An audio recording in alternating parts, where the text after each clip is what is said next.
Hi, good afternoon. My name is Seth Earley, and I'm going to be hosting and presenting our webinar on text analytics and customer experience. This is part 2.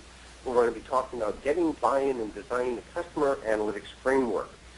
This is part of a 2-part series, plus we have a workshop at the Text Analytics and Customer Analytics Conference coming up in Boston. We have more information on that. My name is Seth Earley, as I said, and I'm CEO and founder of Earley & Associates. And you can see a little bit of my background on this particular slide. We've been working with organizations in various areas of information management for 20-plus years.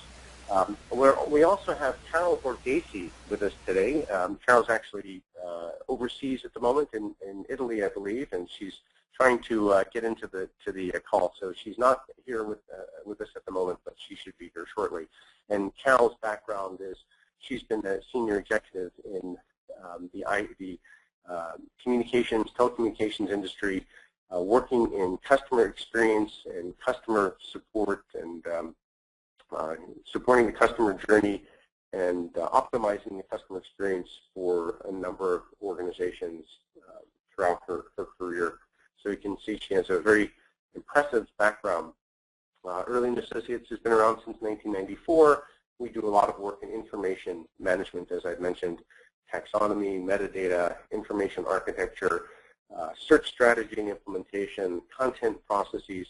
And when I talk later on about the need to look at customer analytics programs from a perspective of consistent information management and information architecture, you'll see how the work that we do is foundational to that. A little bit of the types of clients we work with, the typical Slido logos that you see when you go to these things. And we also host a number of different events and communities, so you can take a look at this information. We have another conference call series coming up. We call them Jump Starts, and this is really looking at information architecture at the enterprise level. Some of the concepts that we're going to be talking about today, but putting them into the context of looking at lots of different systems and processes. So a little bit of housekeeping. We'll go 60 minutes today. You can submit your questions via the question box on your screen. If you need help, you can email Sharon@early.com. If you want to tweet about the webinar, you can use that particular hashtag. You can follow us on Twitter. And there should be a survey in your inbox. So please fill that out. Let us know what you're interested in. And we'll also make the slides and the recording available in the next couple of days. Now, this is a Seth, I just wanted to intervene to tell you that I have arrived live from Italy. Wonderful. I am on the line. Thank you so much for your patience. Terrific. Glad you made it, Carol. I was ready to do your slides, but they would not be pretty, so I'm sure you would do a much better job. Thank you for you can't do the Canadian accent quite the way I do. No, not very well, eh? All right. So April 18th, we had our first session, and we talked about text analytics and really the foundational concepts and how it can impact the customer experience and what customer analytics meant, and I'm going to review that shortly. Here we are today talking about getting buy-in, and then we're going to be having a workshop on June 4th, and this is going to be to take some of these principles, and you'll see at the end of the session, we're going to go into the workshop structure and format. So you can take a look at that. You can register for that conference and go to that workshop, and you can take a couple $100 off of the price. In terms of the outcome for this series, what we're trying to do is help people understand a number of things, understand the customer relationship from a broader perspective, and look at what the ingredients to a customer analytics program would be or might be in your organization. We also want to understand how we can engage the organization in these types of projects. And you can hear Carol talk about the fact that there's a team sport. You need to have buy-in from across multiple departments. And then how you can leverage data. And then some of the challenges around leveraging data to build that view, that richer view of the process. And then when we get into the workshop, we're going to look at that customer journey in much more detail. And we're going to talk about how you can tie the metrics to those internal processes at a greater level of granularity. And the idea here is to bias you for action, to do something with this, not to just get the information and go back and say, oh, that was interesting, but actually to apply it in your organization.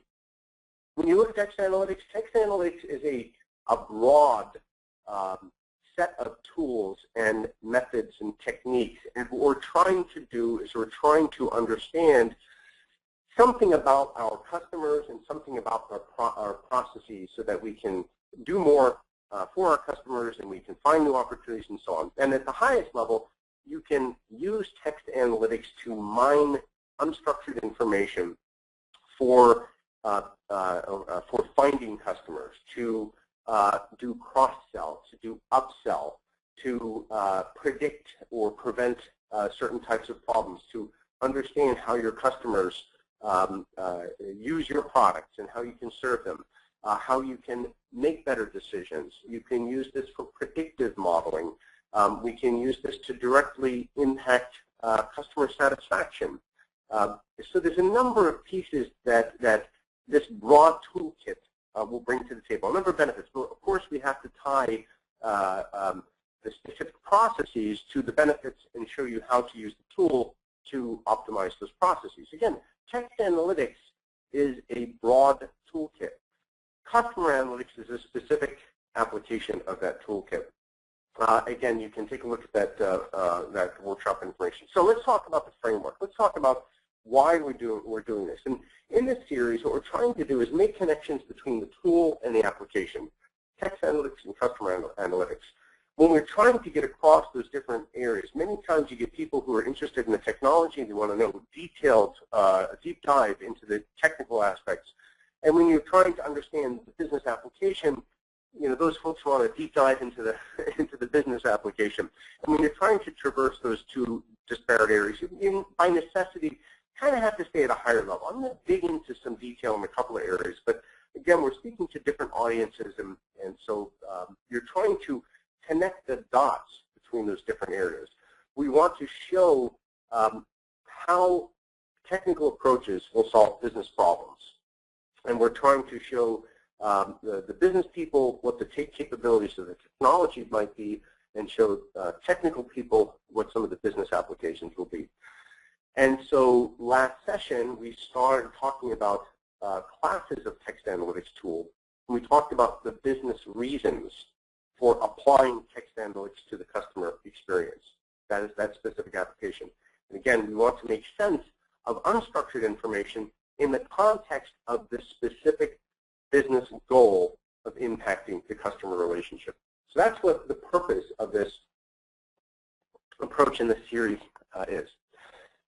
Last session, we talked about text analytics as the technique to make sense of unstructured information, to extract data, to extract categories, to get terms, to get entities.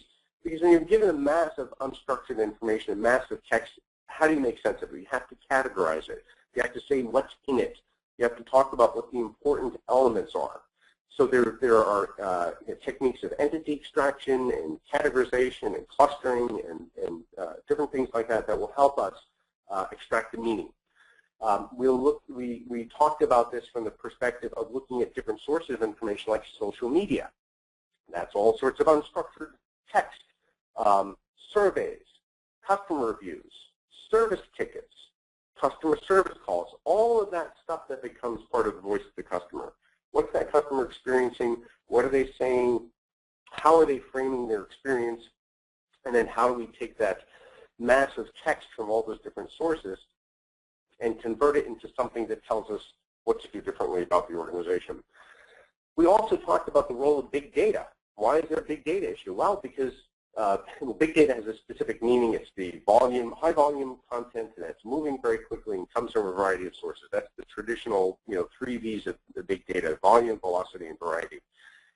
And text analytics is the technique that you apply when you're doing any kind of big data project. So big data is a buzzword, but it's also a class of approach for dealing with large amounts of information from lots of different sources that's changing very quickly. And there are some very specific ways you need to deal with that. We define customer analytics as the analysis of classes of customer interactions that are actionable by integrating them and linking them to internal processing functions. So saying that here's what the customer is saying and doing, here is the internal process that's supporting that, and here is how we connect that indicator in terms of the customer experience to that supporting process. And that's what we're going to talk about a lot in our next few minutes. Now, Seth, I just want to add a couple of things. If you want to go back to that, we did get some excellent feedback for those of you that took the time to provide us feedback, demonstrating how important actually listening to the voice of the customer is. And I want to just come back and double down on the two key points that I wanted to make that are really important for today's dialogue. Is last time I talked at a very high level. I talked about customer strategy. I talked about big goals. And I want to come back and tell you how important it is that regardless of what position you're playing on the team, as you listen to this call, you have to understand the bigger picture and the overall strategy that the company's undertaking. The reason for this is because you have to be able to link all of the information that you're developing to create insight to what the organization needs to do. In doing this is really the most important part of today's dialogue, and that's about getting buy-in. And this is truly a team sport, and we're going to talk about more about why this matters. But literally everybody in an organization, regardless of the position that they play, needs to appreciate the relationship that they have to the processes internally and functions and policies and so on that affect customer experience. It's creating that data, that analysis, and making that accessible to everybody in the organization leads to organizational buy-in. And we know from our last our session that that's probably the biggest issue faced by the people that certainly joined us last time. Thanks, Jeff. Yeah, and thank you. And I think it's, you know, we can't hit on that enough. Is to say that, you know, we're trying to help the organization understand that it's not just about sales, and it's not just about customer service. It really is across these different functional areas. Thanks for calling it out. So last time we asked people in the session who you would need to partner with to develop this program, and at the last session, people said customer service and IT. Those are the main people. And we said, bring those people to the next session. We said, get one of those people from your organization to attend the next session, because again, it does cut across these different processes. So the poll question today is, who did you bring with you today? So I'm going to let Sharon go ahead and put that up. There it is. So who did you bring to today's session? And the choices are sales/marketing, customer service, IT, or finance, someone not in that list, or no one, just yourself, no one else. While we're waiting for that response, it was really gratifying for Seth and I to see that customer service was ranked the most important partner, which I think speaks to the role that customer service plays as the drip tray of the organization, an inelegant way of describing that. Customer data comes to customer service in droves, and partnering analytics capability with that customer service operations know-how and sensitivity to the realities of dealing with customers is absolutely golden. So very pleased to see that that's being reflected in your thought processes as well. Sharon, are you ready to show us the results? Oh, okay, great. So some folks brought sales and marketing, some folks brought customer service, somebody not in that list, and then majority of you said, nah, just me. I think, you know, again, it's going to be important. I'm glad to see some folks brought other people from the organization. It's going to be important to get other people to understand this perspective. So if you go back and you use these slides to present it, that would be great. Okay, so go ahead and give me control back again, if you would, Sharon, because you're still showing poll results. There we go, and okay, I'm back. Great. Okay, thank you. So let's talk about how we're going to do this. We're going to look at this view of the customer journey. We're going to talk about the data, and we're going to talk about the traditional versus the customer-first views. What's the traditional way of looking at customer analytics, and what's the way of looking at this from the customer's perspective? And then making a case for business for exploration, whether you come to the workshop or whether you do this at your organization. Now, when we look at the customer journey, it really cuts across lots of channels, lots of touch points. There's different parts of the business that could be that impact the relationship throughout the customer life cycle. And again, it may not be directly interacting with them, but they're indirectly supporting this. Supported by multiple departments. There's lots of systems. There's lots of applications. Many of those applications are governed through different processes, different organizational structures, different silos of responsibility, different budgets, different timelines, different imperatives. And they leverage the model of the customer in different ways. They have different characteristics. They have different attributes. They have different preferences. Finance looks at the customer very differently than sales does. Marketing may look at the customer differently than sales does. And customer support will look at different attributes and different perspectives. And so what is interesting, again, is that it's more than sales and support. It depends on other parts of the organization, but these other parts of the organization have fundamentally different ways of looking at the customer and different processes that support that. Here's the LBWs, learn, buy, get, use, stay, support. This is the life cycle. This is the customer journey. And as we said last time, and as we're going to talk about today, and Cal's going to talk about it a little bit later, each department has an impact on each aspect of that customer journey. So marketing does stuff to help customers learn, sales helps people buy, distribution get, service, and so on. And we also have different tools. So in the marketing world, and we showed you that the outbound marketing, inbound marketing, and that marketing landscape last time, lots of different tools. You know, everything from promotion management and social media and market resource management and webinar tools to educate the customer. When people are buying things, they're going in and using e-commerce systems, or maybe there's a salesperson involved. There's a sales management application behind the scenes. There's customer relationship management. There can also be marketing resource management. These systems cut across areas. In trying to actually get the product, there are other systems, again, that are looking at point of sale or distribution or supply chain management or inventory management. When we're trying to use a product, we want to access things like knowledge bases or online support.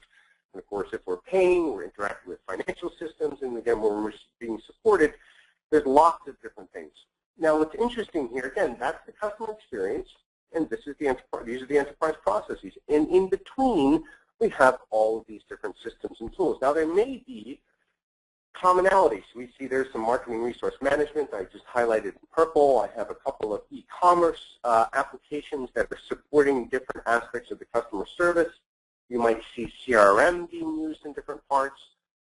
You might be using web content management for different aspects. Again, but we're seeing the same systems perhaps used in different parts of the customer experience, but for the most part, we're seeing very different types of systems. And even if we're using the same system for different parts of the experience, we may be considering different organizing principles or different mechanisms. Here's a key concept. Each one of these systems has application metrics. They have quality metrics. They have process metrics. They have financial measures. But there are differences in attributes. There are differences in data models. There are differences in taxonomies, which will all impact the ability to link those internal processes and get a consistent view across those processes, as well as link them with external customer metrics. One of the things that needs to be in place in order to make this effective is to have common terminology, to be able to map between different systems and processes. A taxonomy framework helps you convert and extract and analyze data. Even if you're just doing text analytics, you have to say, well, what are the entities that are important? What are the categories? What are my product names? What are the attributes of what I'm trying to understand from this text? And that comes from that type of a framework. I'm going to talk more about this because one of the problems or challenges with building a framework is that there are inherent differences in how people model the customer. I'm going to show you some examples of how we look at attributes of the customer that can be very different depending upon those different perspectives. Anybody who's seen me speak before has seen this slide, so forgive me if it's a repeat for you, but again, the idea here is we're trying to say, how do we connect the stuff that we're doing at this text level, at this analytics level, at this data level, with something that's important to the organization. People say, well, show me how this is going to impact the business. But we're working down with the data sources. We're trying to look at these different systems, but data is supporting a process. And the business process is something that we can measure. And this is what we are talking about. When we start looking at those different areas that we were just mentioning, those different functional areas, that's where we can start measuring some of the impact. And then, of course, those processes are going to be aligned with some type of objective. If we're trying to improve customer retention, we want to improve our customer satisfaction. So those are the business unit objectives. So again, when we're using text analytics, we're down at that data level. And when you're doing a project like this, you have to establish that linkage. We have to say, this is how this is going to support our bigger objective. The bigger objective of customer analytics is to impact the customer experience and improve the customer journey and improve some metric around that. And that is going to align with that business unit objective. But we have to be able to explain this and build the business case to say, this is why we're doing this, and this is why it's important. Showing this linkage is incredibly important, because what you're going to do is you're going to say to different departments, hey, look, if we do this project, this is how it's going to impact that particular process. And we're going to get to the very granular detail of that in a little bit. But what we're saying here is that every bit of this experience, every capability, every functionality is either virtual, meaning it's online, we're using a system to produce this, or it's driven by something virtual. There's somebody who is using a system that is going to provide that capability. So we have lots of processing, we have lots of systems. Call centers are supported by knowledge bases. If it's self-service, if there are web applications that are trying to present content in a task, in the context of a task. Online shopping is trying to present information in certain ways. E-commerce transactions, every one of these has to model the customer and has to say, I understand something about the customer. These are the attributes, and this is why I'm presenting this information for this user to do this, to accomplish this task. But each of these systems has their own architecture. Now, of course, you want to have a common architecture across them, but in many cases, they will use different metadata, they will use different attributes, they will use different taxonomies, and so on. If you're not familiar with those terms, don't worry about it. Think of it as the foundational design of how those systems operate. We know that these systems grow up independently, and they don't come out of the box integrated with one another. They all are configurable, and usually they're configured to different purposes, and so there's inconsistency. To the customer, this experience is going to be fragmented and disconnected because of the inherent differences in the information models and the application architectures. And of course, the processes, the fact that people are reporting to different parts of the organization. But the fact that I can't see what somebody else has done in a different system is directly attributable to the differences in those system architectures, that I can't get to that. Now, of course, there could be security information, there could be other drivers around that, but in many cases, this fragmentation of experience is because these systems are not well integrated. And as I mentioned, the different systems are going to model that customer in different ways. Some are going to be driven by hard data, very structured data. Some are going to be more subjective. Some are going to be based on some inference. I'm going to try to understand something. Some are going to be predicted, right? The predicted models, a lot were derived. So these systems are trying to understand the customer in different ways, and they are fundamentally different. Now, what I did was I modeled the customer, and I said, what are the different attributes of a customer that I can consider? And here are structured customer attributes. Now, these are not mutually exclusive. I'm cutting across different areas. You'll see the same categories and different concepts, because what I'm saying is this is an application of customer attributes. I can look at the customer attributes from a structured application. I can look at the customer type and the demographics and master data. I can look at account details and relationship and order histories, and I can look at the types of tools, products or equipment that they have. And again, you can apply this in different contexts. This is unambiguous. This is stuff that I know. I know the answer to this stuff, and I can manage it, and so on. We also have stuff that's much more ambiguous and maybe derived from different perspectives. We can start looking at the social graph of the customer. We can start looking at all this linked data that's out there. We can start going to Twitter feeds and start understanding. We can look at what they're saying on Facebook, or we can look at what they're saying in other social media platforms. We can see what they're doing in terms of feedback and social conversation, participatory marketing. We can also start trying to understand, their goals and their desires and their attitudes and their beliefs, and there's also stuff in there about demographics. So that's certainly valid. That's certainly appropriate when we're looking at those types of attributes. Again, there's a number of different attributes that are being put together here, but it's again looking at this from a different perspective. We can also start looking at predictive models. We can start to say, well, what are the attributes that would go into understanding and anticipating some behavior, or predicting some behavior, or trying to present a targeted offering based on behavior. I want to predict what they need. I want to predict what they're going to want to buy, and I want to give it to them in anticipation of what they're going to need. So you have in the upper right-hand corner, you still have social graph information that could be part of a predictive model.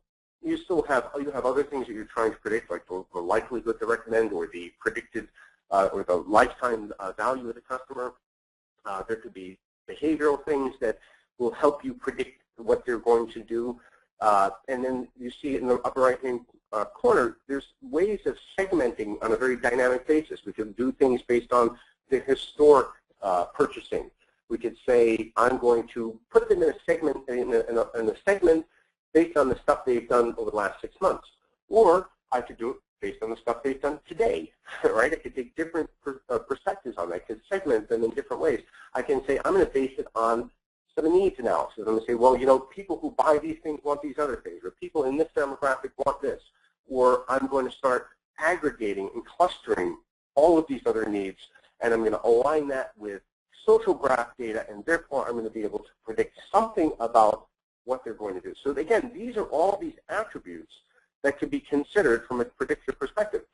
We can look at a marketing perspective. So again, marketing systems are going to look at other aspects of attributes around the customer. These are all ways of modeling something about the customer. And if I want to put them all together, here's what they look like. We can say that I have all of these different ways of thinking about my customer. These are attributes, but they are all descriptors that make sense in a particular context, in a particular type of a system supporting a particular functionality. So the point here is this, is that all of our systems are going to be looking at the customer from different perspectives, and when we start modeling this, we want to start resolving that. I'm going to turn it over to Carol to talk a little bit about sort of the data perspective, and then looking at this from the social perspective. Okay, thank you, Seth. I want to start with, I guess, something that's a bit counterintuitive. We are making the case here today in this part 2 that you need to have a framework which has a nice, neat, logical, and linear structure to it, and that you need metrics that can help you predict in a very elegant kind of way what customers want and need, and how they'll behave for the benefit of the organization. But the thing that we wanted to put on the table here is that while we are trained in a desire to move with linear progression and manage processes in control, the reality is that the world we live in today is moving very rapidly away from that. I like this development because it does challenge our traditional power lines and power dynamics and lines of communications in ways that I think are important for organizations at the very top to start to understand that the power really is with customers. Social media now is encouraging horizontal collaborations that really highlight what we've known all along in customer operations, is that with all the logic that we can apply to segmentation and attributes and information that we collect about customers, that customers will categorically color outside the lines. And now we have to have a way of being able to capture that and use that not just for the benefit of the companies we represent, but in fact the benefit of the customers that we serve. And it's our hypothesis that putting customers first and using their outcomes as the primary drivers actually lead to social, organizational, social, and business success. So, Seth, if you could move us on. Seth developed, I thought, what was a really insightful pictorial that helped us appreciate that customers, as they move through the processes of interacting with our businesses, where they're learning about us, they're seeking to buy something, they want to get their hands on it, they start to interact with the product or the service, they need to pay for it, and inevitably something, God forbid, goes wrong, they need support. They are now able to comment along every step of the process. And why that's hugely important to this dialogue is that those functional groups that are accountable these days for those steps in the customer journey, so the processes that are supporting the customer journey, now have to take account of information that's coming at them that really does fly in the face of their internal metrics and measures. This is hugely important to the democratization of customer experience. There is a myriad of different platforms that customers can engage in to make their feelings known. And Seth's done a great job on this slide of organizing this in a way that helps us get our minds around it. The fact of the matter is that you can't control what's going on there, but what you can do is start to intelligently figure out how to apply that unstructured data so that you can understand how it benefits your organization and the customers that you serve. A gentleman called David Neer, who I know works with Booz & Co., did, I think, a terrific job of summarizing the ABC of analytics. And his position is, and I think he's spot on, that with all of the intellect that you have as an analyst, that you are undone if you don't have the ability to understand the context in which the data is operating. And anything that stops after the what isn't really analytics at all. You've got to be able to understand why and what's next. His ABCs, I think, are worthy of shamelessly stealing. And the first point is something I want to really focus on, which is that you need to actually rely on theory-based approaches and not blind data mining.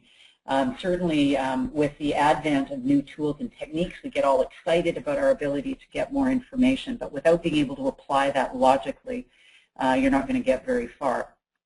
The second of his fundamentals is this holistic view of customers and markets. And we've taken the approach of saying the customer journey provides a much more holistic understanding of how customers interact with your business, because it takes account of before they become a customer to up to and including beyond when they've been a customer. And in addition to that, the importance of going outside of your own organization to understand industry as well as other market dynamics is essential to being able to construct a framework that helps you get better insights than your competitors do. And then thirdly, an old favorite, that a lot of this, guys, is really learning by doing. So in the next slide, I want to talk a little bit more about the overall hypothesis. So my point here is, and we'd like to spend more time with this when we get together in the workshop, is you need to be able to create a framework that essentially lays out your hypothesis. And that hypothesis needs to explain how your customers form their preference, how they act on them, and provide a framework against which data sources can therefore be applied, and you've got a fighting chance of being able to make some sense of what will amount to way, way too much information. Value creation is, again, why businesses are in business, and that strategy that I talked about earlier, if you do not understand your business in terms of the benefits that you confer on the customers that you serve, it's very difficult to get this particular piece right. The framework, as I'm going to show you, needs to take account of the 4 Ps of marketing, our old friends: product, price, place, and promotion, as a proxy for the things that customers actually value and are prepared to lay down their hard-earned cash.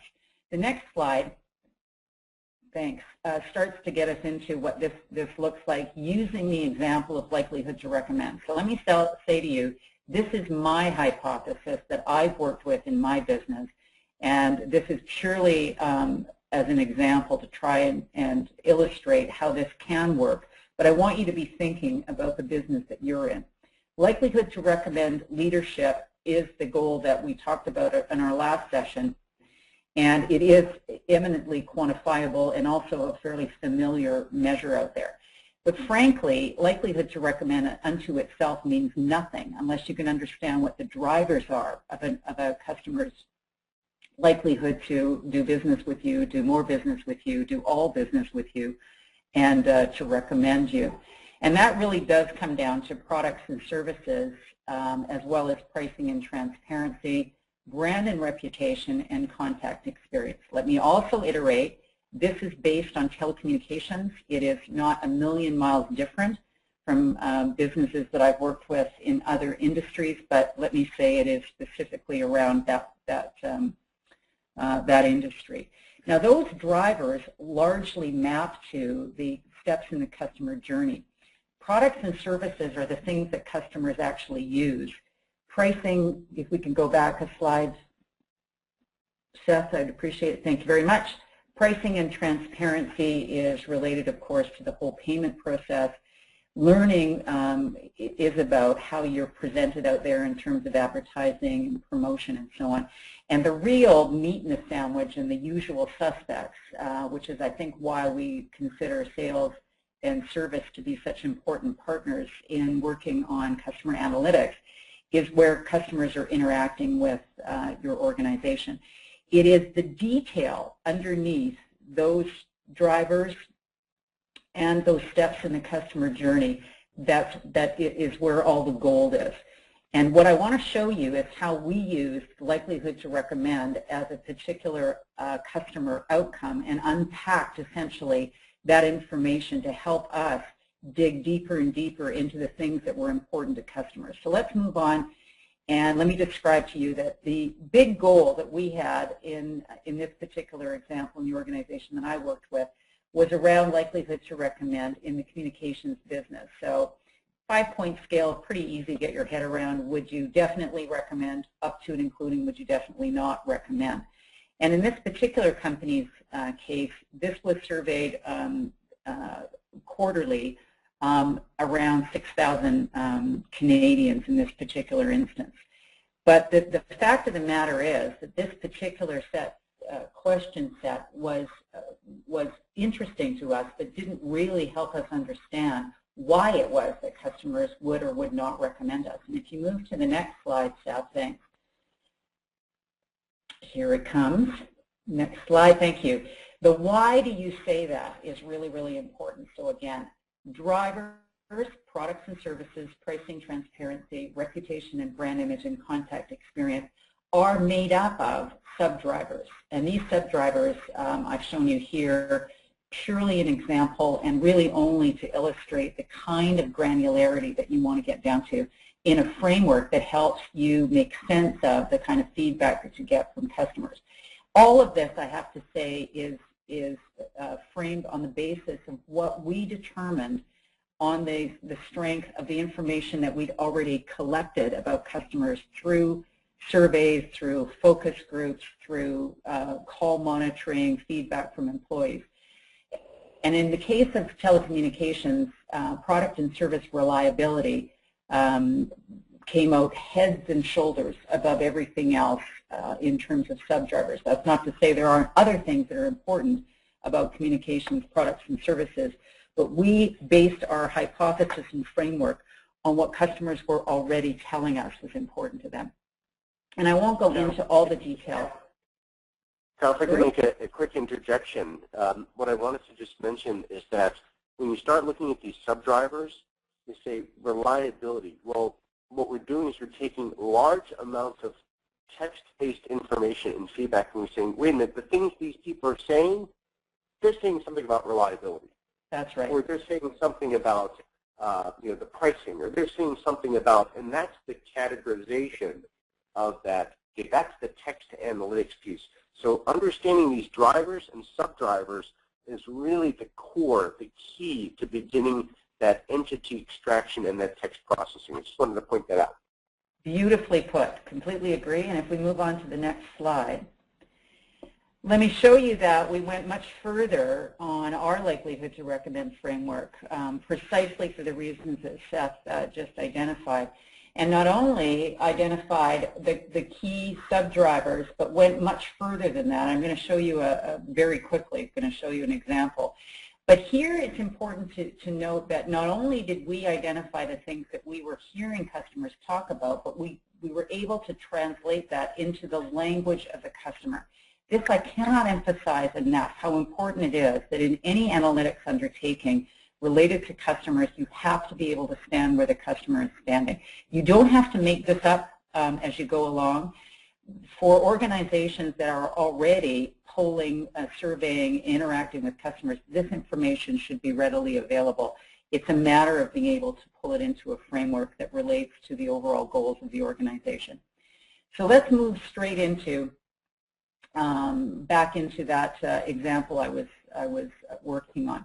You can see here that I've circled the subdrivers.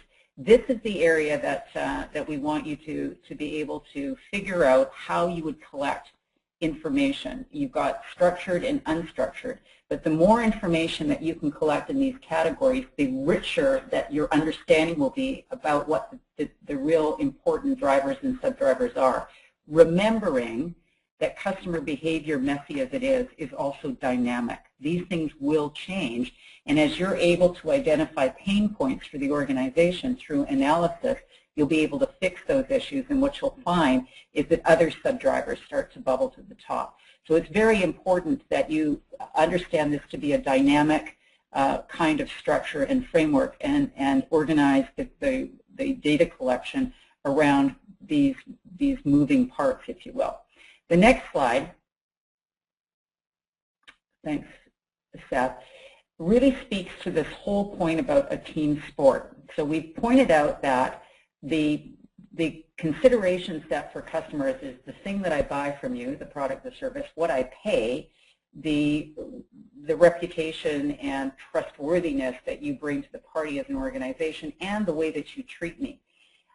It is essential that those accountabilities are clearly identified such that those functional groups understand their particular accountability in supporting the overall goal of the organization, in this case, likelihood to recommend. Because if I screw up on product reliability and I'm the manufacturing department or the network department or the IT department, that is the area that you need to be certain feels the weight of the accountability and that is focused on improving that performance. That's why the connection between what customers say and what the internal processes are reporting is so essential.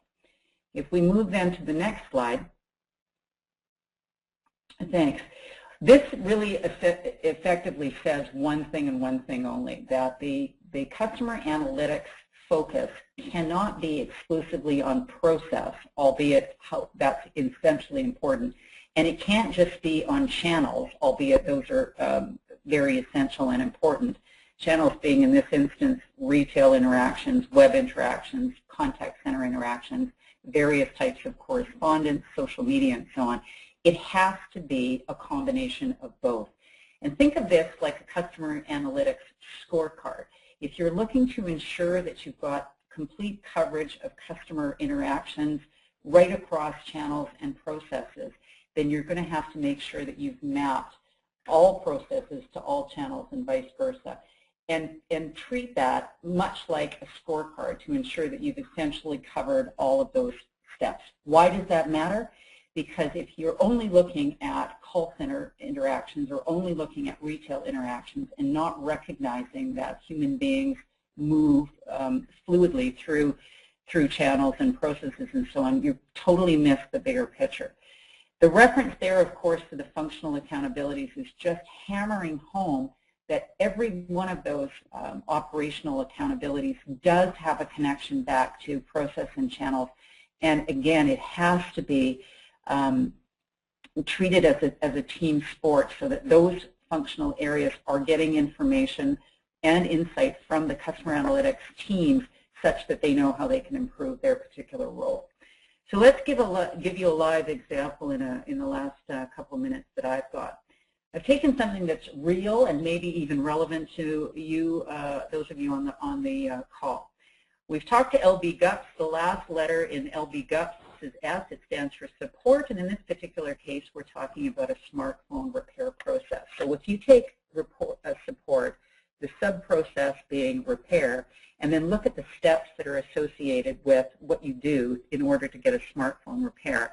You have to report it. It needs some kind of diagnostics. It can be fixed at the first point of diagnosis. It can be replaced. If that's the case, all things are terrific. If it in fact can't be fixed and there has to be a replacement provided, pardon me, a lender provided, that takes yet more steps in the process, which involves having the phone tested. That requires that it's shipped. The diagnostics takes place. It is fixed or replaced and then returned, and the follow-up occurs. Now, I show you this because in the case of smartphone repair, any one of the channels that we've identified is able to take a report on a repair, but the steps in actually executing on a smartphone repair only occur in a couple of channels, notably retailers, and in the case of this particular example, authorized dealers. That makes the process from a customer's perspective a lot more complicated and far more challenging for us to be able to identify how the customer is experiencing that smartphone repair.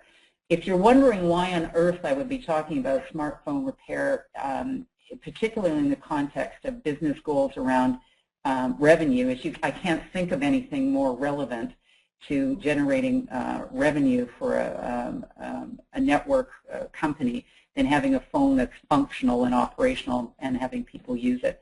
Here I've showed you that in a purely generic perspective, that not only is this process itself very challenging, it involves no fewer than 9 or 10 functional areas, and here I've identified that this is at the level of vice president, which is pretty damn senior in an organization, but starts to get you a sense of why it's essential that all functional groups need to rally around the customer journey and understand their role and responsibility in the processes that support that.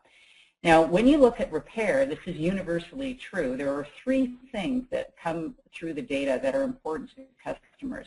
The speed, meaning the time taken to repair, the resolution, the fact that it was fixed the first time, and if any one of those 2 things doesn't go the way that the customer expects them to go, that they're kept informed.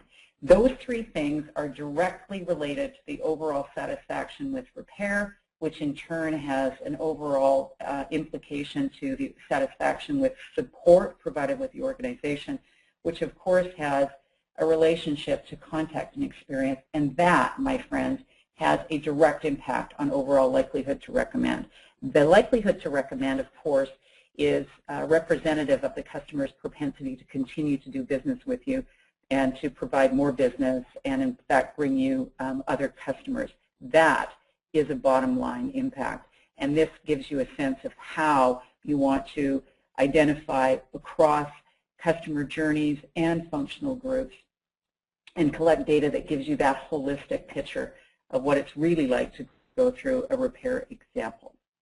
Finally, I want to show you a mind-boggling chart which gives you a sense of the granularity that we went to in looking at the drivers and sub-drivers of likelihood to recommend as the customer has reported them to us.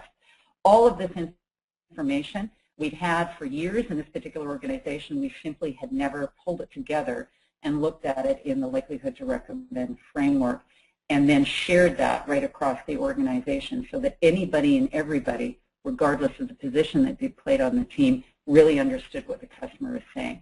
That is the most powerful way to get the attention and therefore buy-in of your organization around why customer analytics is so important. So let me hand it back to you, Seth, to wrap up with a couple of additional comments.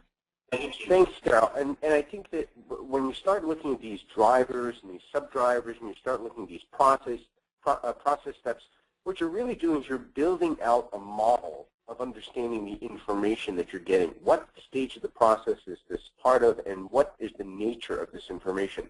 So all of this is really, from my perspective, it's an information architecture problem. It's structuring that information so that it can get meaning from it and understand that root cause analysis.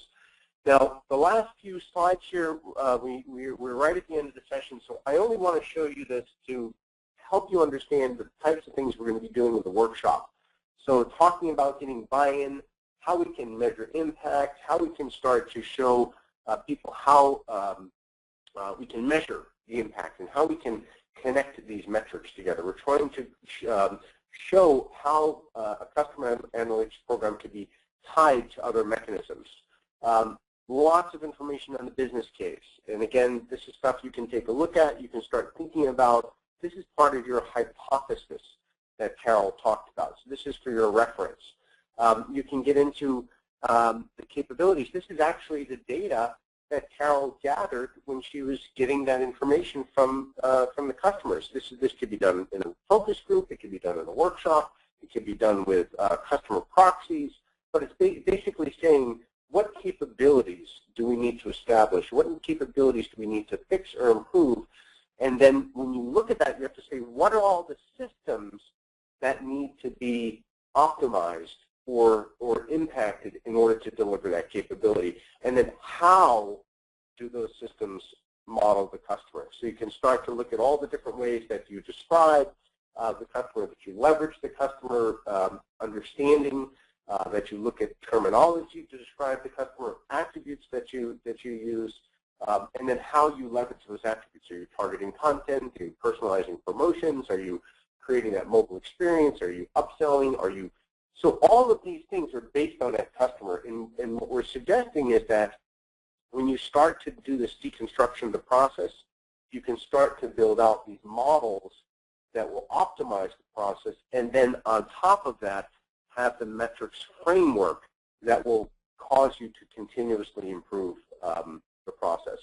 This is just showing how we start to connect these things together through those shared vocabularies, through those taxonomies, because you can start to say, here's the customer, and here are all my attributes about my customer, and then here's how that connects to my product. So again, this is starting to look at what happens when you dig into this and do working sessions where you want to start understanding, building the foundation for harmonizing attributes across systems so that you can get meaningful data. This is really digging in and saying, how do I actually organize that information? Working session structure, there's some instructions on that. If you want to go and do it yourself at your organization, you can certainly do that. And then you can start to look at the types of questions that you ask and the instructions for doing this. So again, if you want to go off and do that yourself, great. If you come to the workshop, that's what we're going to be doing. We're going to be talking about how you can pull all these pieces together.